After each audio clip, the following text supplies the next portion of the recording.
So today's webinar is the first of a series of webinars which Susan Taylor from Financial Service Complaints Limited has kindly agreed to present to us.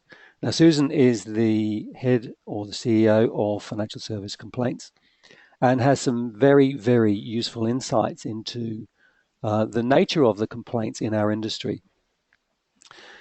Each of the presentations we will be running Susan will be running one every quarter. Each one will have a particular theme, and today's theme is clawback fees, an area which I know has generated much interest over the last couple of years. And there still seems to be some uncertainty about what is appropriate and what isn't appropriate in the area of clawback fees. And Susan, through her experience at Fiscal and using some case studies that the actual case studies that they've had at Fiscal, will be able to share some insights into best practice in this space. Susan, good morning.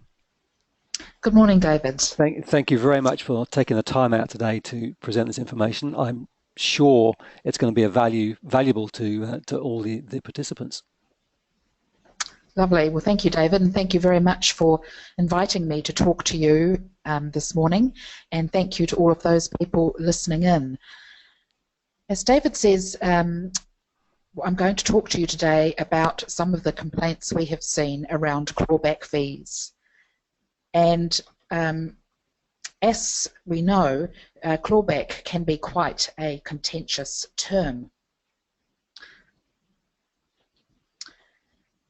Over the years that we've been in operation, and we've been seeing complaints now for about 5 years, we've received a number of complaints from people who have been both surprised and alarmed to be asked to pay a large fee when they have cancelled their life insurance or trauma or disability insurance, or in some cases mortgage finance, within the first 2 years of the life of the policy or finance. Although it's probably fair to say that complaints about clawback have been fewer in the last 12 to 18 months. And at this stage, I'd like to ask you an early question before I go on. I'd like to know how many of you have clawback fee clauses in your advice process, your disclosure documents or terms of engagement. Okay, so this is, again, for those of you not familiar, we typically run a couple of polls during the session, which gives you an opportunity to provide us some information about, in this particular case, your advice process. So in a minute, you should have on your screen, in fact you should have on your screen now, a question: do you have a clawback provision in your advice process? So we'll give you a few seconds to answer that. We've got 58% of the attendees voting. See if we can get to 90%, shall we? Go 80%. So I'm going to count to 10, 10, 9, 8, 7, 6, 5, 4, 3, 2, 1. Okay, so there's a few people that didn't respond to the question. Let's look at the results of that poll. So the answer to that question, Susan, is 29% do and 71% don't. Okay, well that's interesting, and I'm assuming that the 71% that don't have clawback fee clauses may have some clause relating to payment of fee for advice. Probably should have asked that question as well. Anyway, just to go on and let you know the outline of what I'm going to be talking about today, I'm going to tell you some of the complaint issues we see. I'm then going to describe 3 case examples to you. So these are cases that we've actually had to investigate and either reach a resolution or a decision on here at Fiscal. And then I'm going to end up by giving you some tips to avoid, hopefully, complaints about clawback commissions in the future. And those tips, I think, will be useful for you generally in avoiding complaints about any type of fee that you might be charging your client. I really hope that some of you will ask some questions, and David has outlined the process for doing that, because I would like this to be an interactive session, and I'm more than happy to take your questions and answer those. So, as I've said, nobody likes getting a bill to pay out of the blue. And the typical types of complaints we get around clawback fees are the client says they were never told about the fact that a fee would be charged if they decided to cancel their insurance or their mortgage finance within the first 2 years. Sometimes they might say that the disclosure of the fee was there somewhere in the documents the advisor had given them, but the fees were unclear or buried in the small print. And of course, a lot of them say that the fee charged is simply too much, that it's unfair, it's unreasonable, and didn't reflect the amount of time that the advisor had spent with them. So I'm going to be completely upfront with you and tell you what our view here is at Fiscal regarding clawback fees. And our general position is that, of course, we think it's reasonable for an advisor to be paid for the work involved in arranging insurance or finance. However, we think that that fee must be reasonable and based on the advisor's actual time, expertise, and the level of service provided. We don't think it's fair or reasonable for an advisor to simply base the fee on the amount of clawback commission they will lose in the event that the client cancels the insurance. And I guess it's worth noting at this point that many advisors I've spoken to over the years say that they never charge a fee if the client cancels the policy within the first 2 years.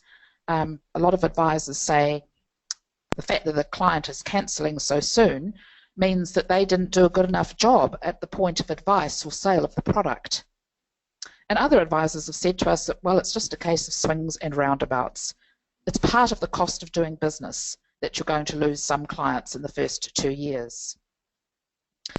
And certainly when we get a clawback commission case to investigate, often the very first question we will ask ourselves is, why has the client cancelled the insurance within the first 2 years? There may well be an underlying complaint that the insurance wasn't suitable for them, which would amount to a breach of the Consumer Guarantees Act, or was it simply unaffordable for the client? And if the answer to either of those questions is yes, then there's probably no right to charge a fee at all. On the other hand, of course, we do get complaints where the client has simply changed their mind or been fickle and gone off to another advisor, and in those cases we're a lot more sympathetic to the advisor's position. That's an interesting. So here's another. Sorry, Susan. Sorry, carry on, David. You mentioned that a number of advisors that you've spoken to suggest that they just recognise it as a cost of doing business, and it's interesting that I'm wondering how many advisors provision for possible cancellation in the first 2 years when they are running their finances. It'll be interesting to know how many advisors actually did that, because I think some of the battle is the fact that they get this fee that or clawback that they weren't expecting, and it mucks them up financially. Yes, and I guess that's especially the case where perhaps you're fairly new to the industry, so you may not have a lot of fallback provision in your business for losing that commission. Yeah, and I suggest perhaps even a further discussion around how best to manage upfront commissions and recognise upfront commissions from an accounting viewpoint. Yes, that's right. So that probably leads in nicely to the second question I want to ask David, which is whether any of those, and obviously we're only talking to 29% of the attendees today, but whether any of the attendees have ever exercised the right to levy a chargeback fee. Okay, so I'm going to launch this poll. So the question is, have you ever exercised obviously it's those that have either now or have had in the past a clawback fee in their advice process. Have you ever exercised the right to charge a clawback fee to a client?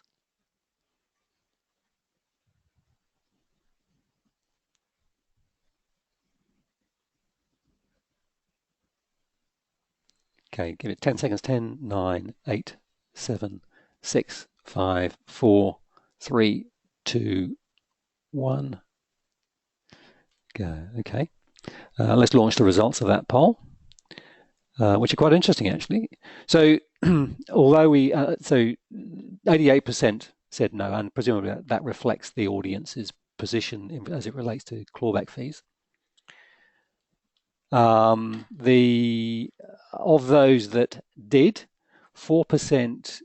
So I'm not sure what the specific numbers are, but 4% of the audience said yes, the client complained, but they paid, and 8% said yes, the client complained and didn't pay. So, okay.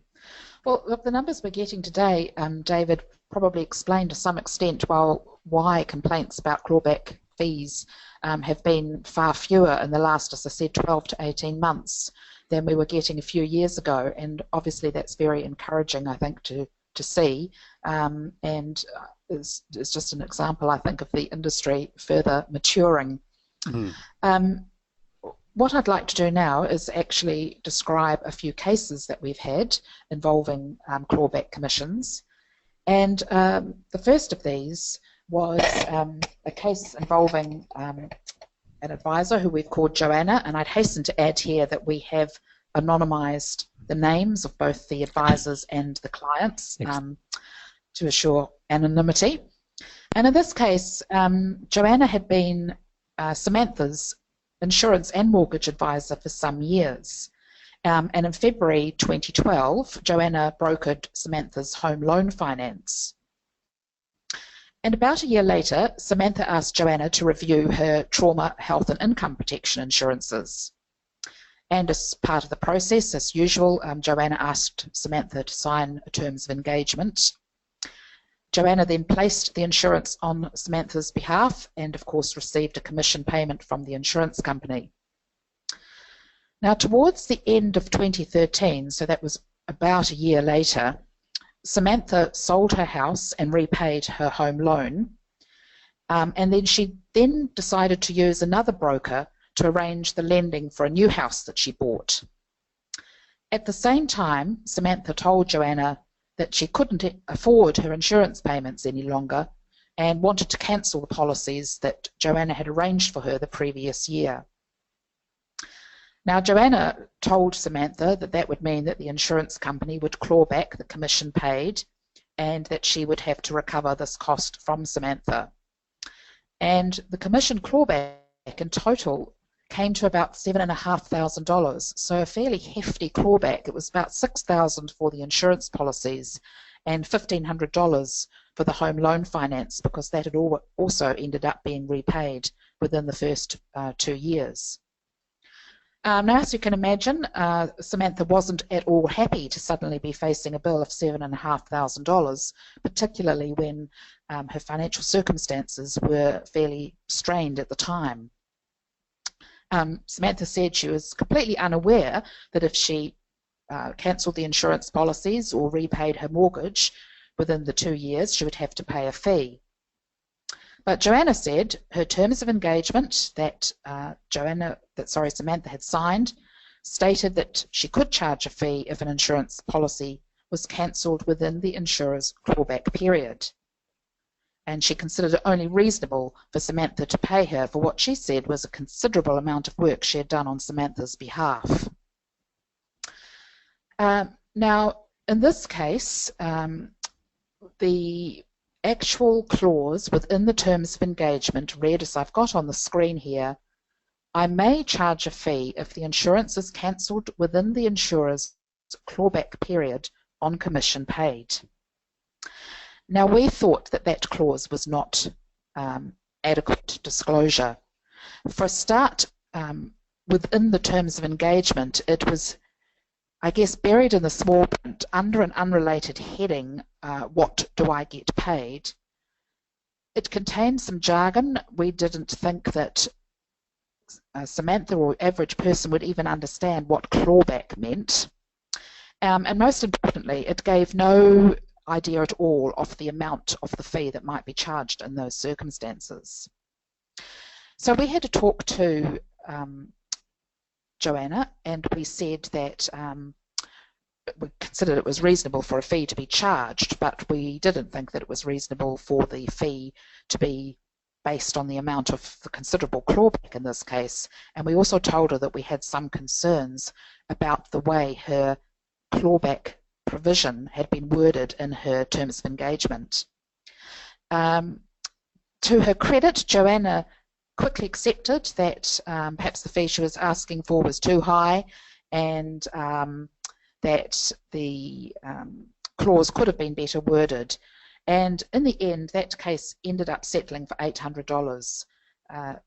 Samantha said she would reduce the fee to $800, and Joanna accepted that that was a reasonable fee, and the case was settled on that basis. That's interesting. One of the audience has mentioned this, said they wonder why insurance people have a bad name over the years. The original attempt with Yes, $7,500 is pretty criminal. yes, it was going to be, one of my concluding comments, which we'll come back to, that, obviously these types of complaints don't give the industry a good name at all, at a time when obviously those of us involved in the industry and financial literacy are wanting to encourage New Zealanders to seek professional advice from a financial advisor. Exactly.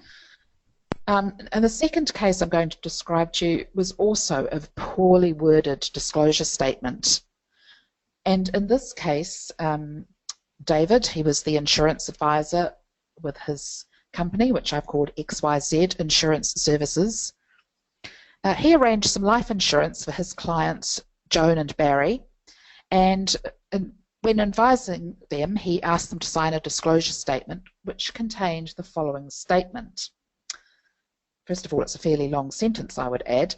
I am aware that in the event XYZ Insurance Services receive a clawback of any commissions due to our cancellations or reductions in benefit or lapse of policy, then we will personally be indebted to reimburse XYZ Insurance Services for the amount of the clawback invoice. Now, in this case, when Joan and Barry received their annual renewal, the premium on their policy had increased, and they decided to have a close look at their insurance cover, and they went to another advisor who found them cheaper insurance. And so they cancelled the insurance that David had arranged for them, I think in this case about 18 months earlier. David was annoyed and wrote to Joan and Barry explaining that the insurer had clawed back the commission he had received and their policy cancellation had cost him. And with that letter, he enclosed an invoice for about $3,700 for his services. Again, of course, Joan and Barry were both shocked and surprised to receive this letter and bill in the mail from David, and they contacted him more or less straight away and said they weren't prepared to pay the invoice. Joan and Barry said they did agree that they had signed a contract which mentioned clawback of commissions, but they had no idea that the commission clawed back would be so much. And they also said that David hadn't actually shown them any proof that the insurer had clawed back the commission. David quite properly referred Joan and Barry to Fiscal, but then had a change of heart, and before we began a formal investigation, he agreed that he wouldn't actually charge Joan and Barry for the clawback commission, and obviously we thought this was a very good outcome. Again, we had concerns about the wording of the clause. It had been buried in the small print. It was a very long sentence to start with, and again it referred to clawback of commissions without really explaining the term clawback, and certainly not giving any indication at all of the quantum of the fee or what the fee might be. And again, of course, we had concerns about the amount of the fee. In this case, I think David had spent probably 2 to 3 hours all up advising Joan and Barry and placing the insurance for them. So we thought that a fee of $3,700 was fairly hefty for about 3 hours work. Good question on that one, Susan. The two cases you've outlined this morning, in either case, had the advisor received remuneration over and above the clawback that they were levying against the client, or attempting to levy against the client? No, they had it. Not as far as we were aware. It was solely commission based. Yeah. So, but typically there is a scaled clawback over a period. If it's cancelled within the first 12 months, then it's different companies I think have different provisions, but typically there's a 100% clawback in the first 6 or 12 months, then it scales down towards the Yes. 2 year period. Yeah, I think in both cases the advisors were simply claiming the amount that had been clawed back from them. So in other words, they were passing on their direct loss, or attempting to the client. So the fact that they had been remunerated or partially remunerated for the work that they'd done, was that a factor? Uh, well, it was not a factor, of course, that we had to take into account, certainly in the second case, because David essentially agreed to waive the bill. And in the other case, we certainly would have taken into account that the advisor would already have received some remuneration if it came down to actually having to make a binding award of compensation. And Okay. I have seen clawback clauses in people's terms of engagement where they do show a scaled down fee. So in other words, if you cancel the insurance within the first 6 months, I'm going to be claiming 100% of the commission back from you, and then 75%, 50%, and so on, depending on how far through the 2 years the client has cancelled, Right. Okay. which I guess reflects what they're having clawed back. The advisor is having clawed back from the insurer. Yeah. The reason for, I guess the reason for my question was does the fact that they potentially have received some remuneration in relation to the transaction have any bearing on the reasonableness of any subsequent fee arising from a clawback? Yes, it would. I mean, it would certainly be something basically to take into the mix when deciding what is a reasonable fee for the amount of time and the level of service that they provided the client when they gave the advice. Okay, thank you. Now, just in case you think we always find in favour of the client, I'm now going to give you a case where the client changed their mind rather on a whim. And we thought that it was quite reasonable in this particular case for the advisor to charge a fee. So in this case, Tim, the financial advisor, had approached his clients, Amy and Carl, offering to review their insurances. Amy, the wife, said yes, she'd like to meet with him, and spent some time with him doing a fact find and providing him with her and her husband's details. And Tim later met both Amy and the husband, Carl, and presented his proposal, which was essentially matching their existing, in this case it was life and trauma insurance, at a lower cost. So naturally, Amy and Carl thought that was pretty good. They agreed to Tim's proposal. They signed an application form for the new insurance, and they also signed Tim's terms of engagement. And a couple of weeks later, Tim confirmed with them that the insurance had been accepted. However, without telling Tim, and we still don't really know why they did this, Amy and Carl changed their mind and decided to remain with their existing insurer. So as a result, when they started to get premium invoices from the new insurer, they simply didn't pay them. And when the new insurer contacted Amy and Carl about the missed premiums, and obviously warning them that the policy was about to lapse because they hadn't made the premium payments, they told the insurer that they'd never actually wanted the new insurance.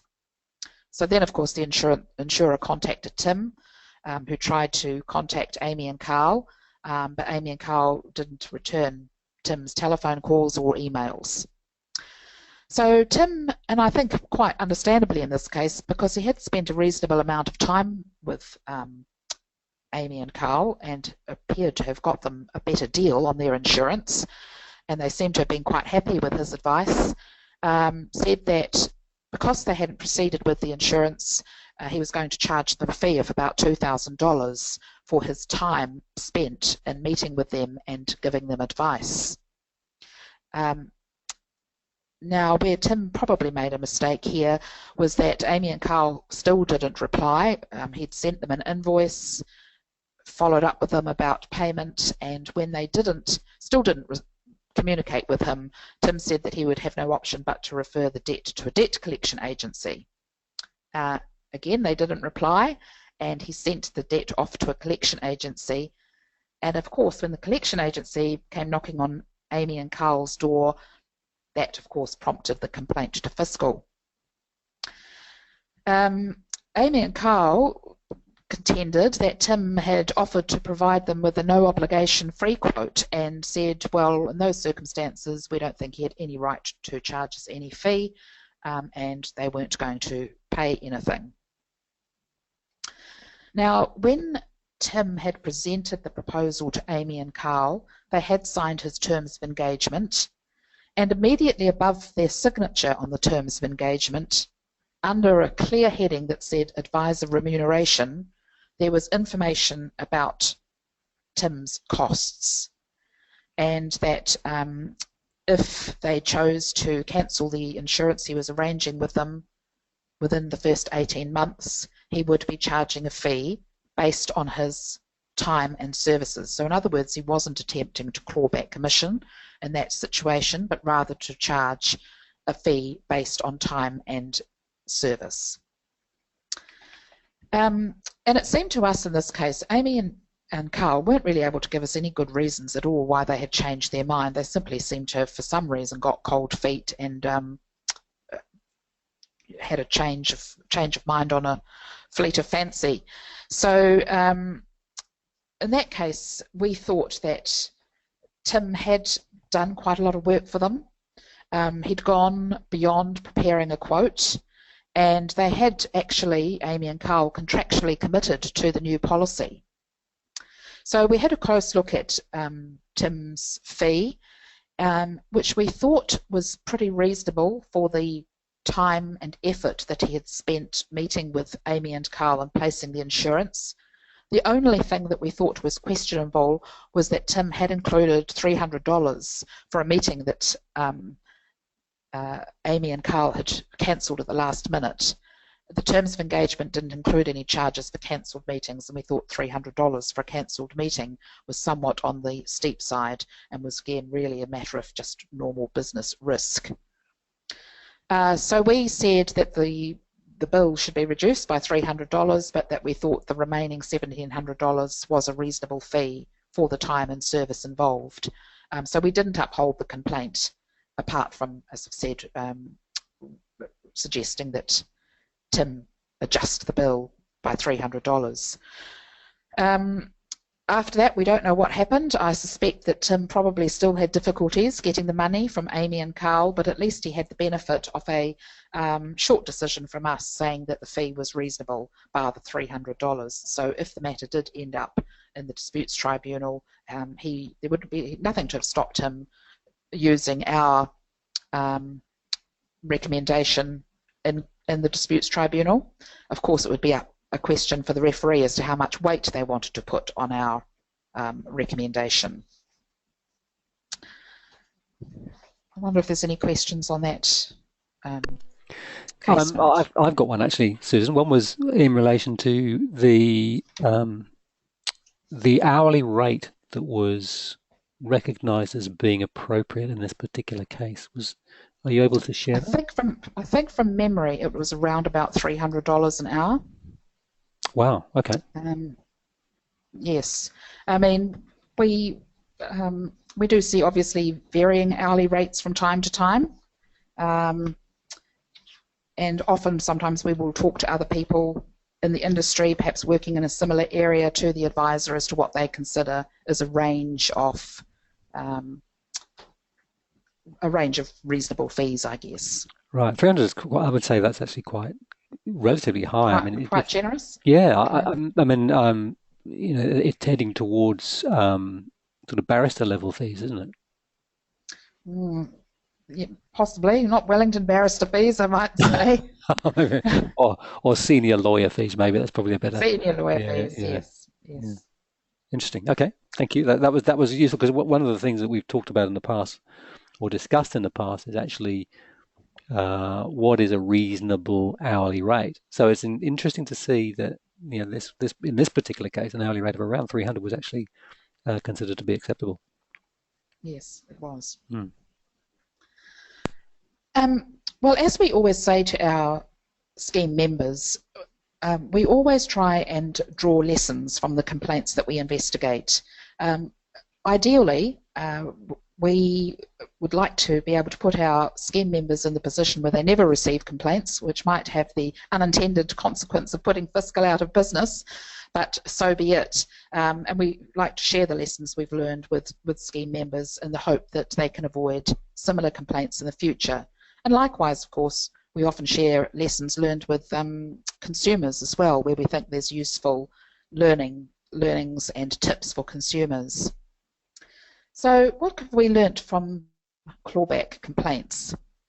Well, first of all, communication is absolutely key with everything related to advice. And I might also say poor communication or a breakdown in communication is behind just about every complaint that we see comes to Fiscal. It's often the case where either the client hasn't understood something that's been told to them by the advisor, or the advisor hasn't understood what the client has been telling them, or there's been a breakdown in communication somewhere. So with that in mind, best practice with commission clawback, or indeed with any fee that you're wanting to charge, is to communicate that fee clearly in writing, and also to verbally explain any upfront or potential fees to your clients. Don't just bury it in the small print. Be completely transparent and upfront. And keep a diary note of any verbal discussion or explanation that you've had around fees, or for that matter, anything else. Again, we stress heavily to our scheme members, keep good diary notes. I know it can be a pain, particularly when you're busy, to keep a note of every telephone discussion or meeting you might have had with the client. But those diary notes can be absolute gold dust if a complaint arises further down the track.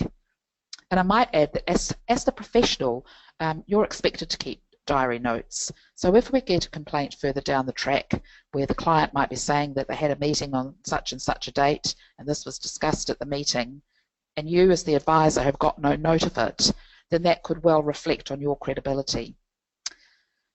And of course, making sure that you've communicated the fees mitigates the chance of the client getting a financial shock if you later have to ask them to pay a fee, which can be harmful to your relationship with the client, and in many cases I suspect would be the end of the relationship with your client, and importantly, the client's perception of advice. And that comes back to what we were saying earlier, that these cases of where an advisor has attempted to claw back commission amounting to several $1,000s, it gives the client a very poor perception of the financial advisor industry in general. And you can be sure that every unhappy client will spread their bad news story around to friends, colleagues, family, and of course these days with the power of social media, potentially many thousands of others. And we think it's a good idea to review your disclosure document or terms of engagement on a regular basis. Again, just to check that it's clearly worded and gives specific details about the fees that will be charged if the client cancels their insurance within the first 2 years. And best practice is to include the amount of the fee, or at least a pretty good indication of what the fee will be, as well as information that a fee will be charged. So in other words, it's all very well to say I may charge a fee, but if you don't tell the client, well, that fee may be a couple of $100 or a couple of $1,000, the client has absolutely no idea what that size of that fee is going to be. So it's again about, I guess, managing clients' expectations so that they don't get a shock further down the track if they're suddenly asked to pay a fee of $1,000 or so. Make sure your disclosure document is written in plain English, and make sure that any terms regarding fees are easily found and not simply buried in the small print. Read the clause through and make sure there's no room for confusion. Too often we see, and this is not just in disclosure documents, but across the board, insurance policies, loan contracts, we see far too many clauses that have room for ambiguity. And of course, if there is any ambiguity, then the contra proferentum rule is applied, which means that the clause is read in the way that's most favourable to the client. Ensure that you explain to the customer why and when a fee will be charged, as well as the amount of the fee. We find usually that if you've explained the reason why you may have to charge a fee and the basis for charging that fee, most customers will accept it. They realise that advisors have to be paid just like the rest of us, and if the fee is reasonable, then I think you'll find that most clients won't have a problem with it, provided it's been disclosed and explained to them. We say that best practice is to have your client initial the provisions relating to fees to show that they have seen, understood and acknowledged that particular provision. And ensure that a copy of the signed scope of engagement or disclosure document is provided to the client as soon as practicable after they've signed it. I imagine that probably a lot of you would give the client a copy of the terms of engagement to take away with them at a meeting, but we have had cases where the client's been very clear that they haven't had any documents and that the advisors promised to email or post the documents to them, and they say that they haven't ever received them. As we've discussed already today, we strongly recommend that you ensure that the basis on which the fee is calculated is reasonable. It's not acceptable to use the value of the commission lost as the basis of the fee calculation. Rather, it should be based on the amount of work that the advisor has done in relation to the engagement. So I hope these cases, together with our tips, have been useful and will help you avoid complaints in the future. That's been very... Sorry, Susan. Yeah, just one final comment, I suppose. I mean, we've had a fair bit of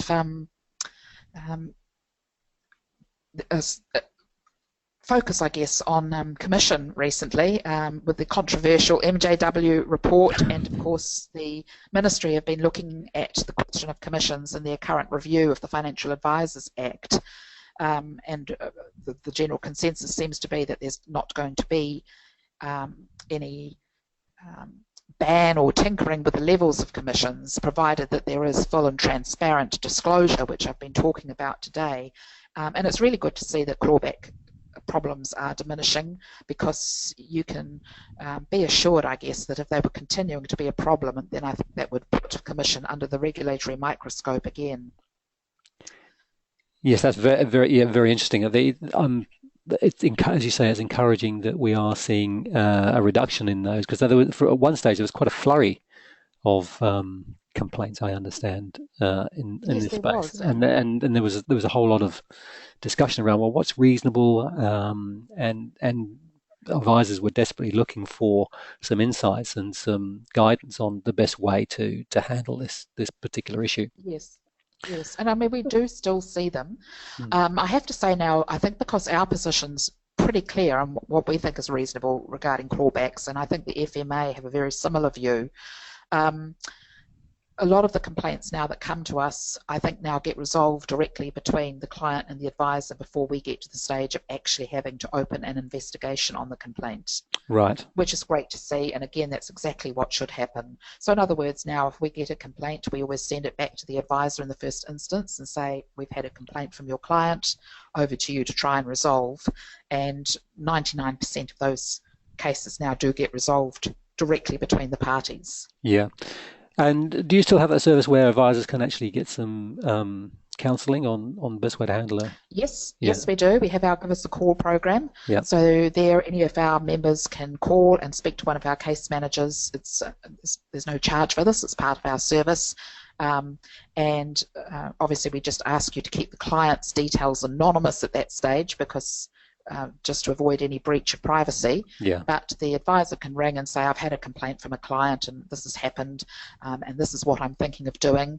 And the case manager will say, yes, I think that sounds great, good way of resolving it. Or often the case manager might say, yes, that sounds good, but have you thought about doing this, or have you thought about doing that? Yeah. I might add too, just generally on complaints, David, very often it's actually not about the money. It's often that the client wants to have their complaint acknowledged be listened to, and have the chance to, I guess, just have a bit of a vent to the advisor about what's happened. And if they're able to do that in a non-confrontational way, that will often resolve the complaint. That's an interesting insight as well. Yeah, thank you. There were a couple of questions, I'm conscious of time, a couple of questions that were raised during the session, which I haven't had time to ask as we went. Carol's asked a couple of things. What is your position in relation to fees being charged for a cancellation where the policy was within the free look period? I presume that's a fee for advice. I would, yes, I'm guessing that's probably it. So I think what Carol's saying is, sorry, go ahead.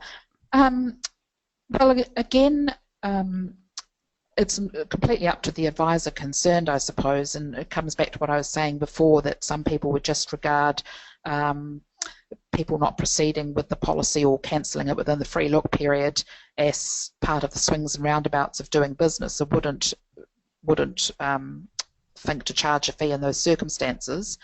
But if the advisor feels that they've done a lot of work for that client, have spent a lot of time giving them the advice, placing the policy for them, and there doesn't really seem to be any good reason other than perhaps a fickle change of mind by the client, then I think if the advisor wanted to charge a fee, and again a reasonable fee based on the level of service and time involved, and provided that the fee had been clearly disclosed, we would be unlikely to uphold a complaint if the client complained about the fee being charged. Right. So again, go back to your principles: good communication, disclosure, tell the client, make sure they sign it, all those things. Yeah, and the reasonableness. All those things. Yep, yeah. That's right. Okay. The other question, which I think you possibly covered it off, but how do you know how much to charge until the policy is in place? And when you don't know how much time and effort you have to put into getting the policy onto the books. Yes, that's a good question. I guess you should probably at least give the client a range of what your hourly rate might be.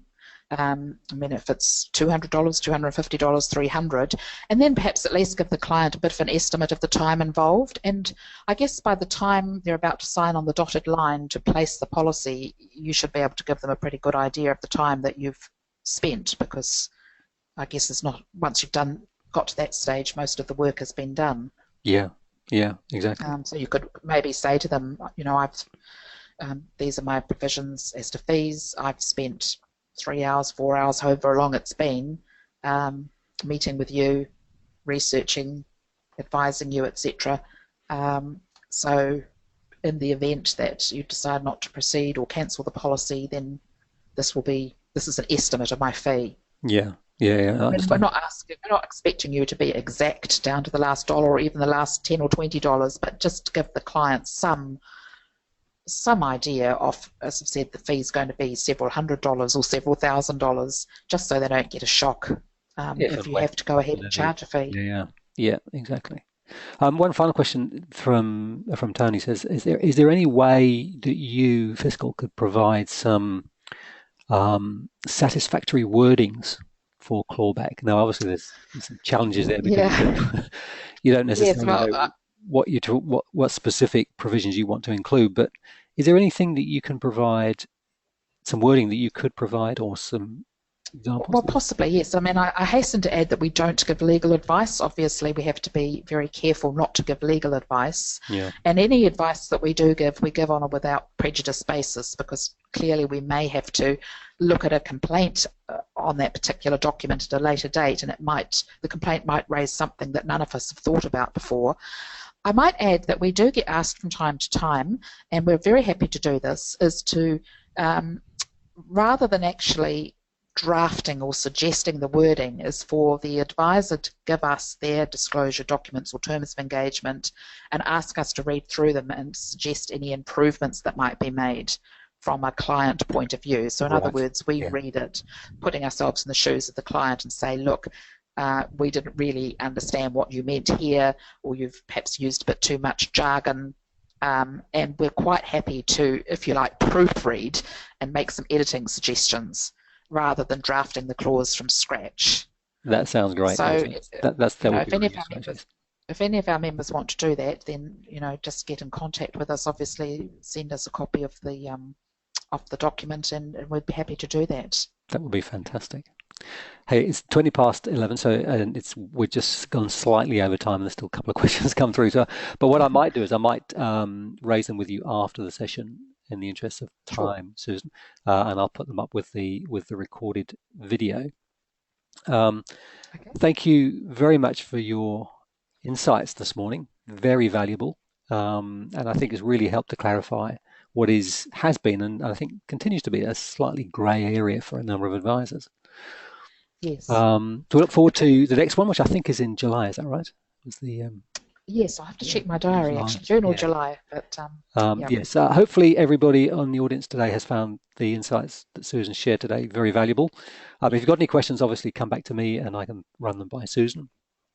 And as Susan said, if you've got particular clauses that you'd like to get some guidance on, and you're a member of Fiscal, then get in touch with Fiscal, and they'll be very happy to review them and give you some counselling on whether you need to make any changes to that. Have a very good weekend, everybody, and we will be in touch in the near future. Thanks very much. Great. Thanks, David, and thanks for listening, everybody. Thanks, Susan. Bye.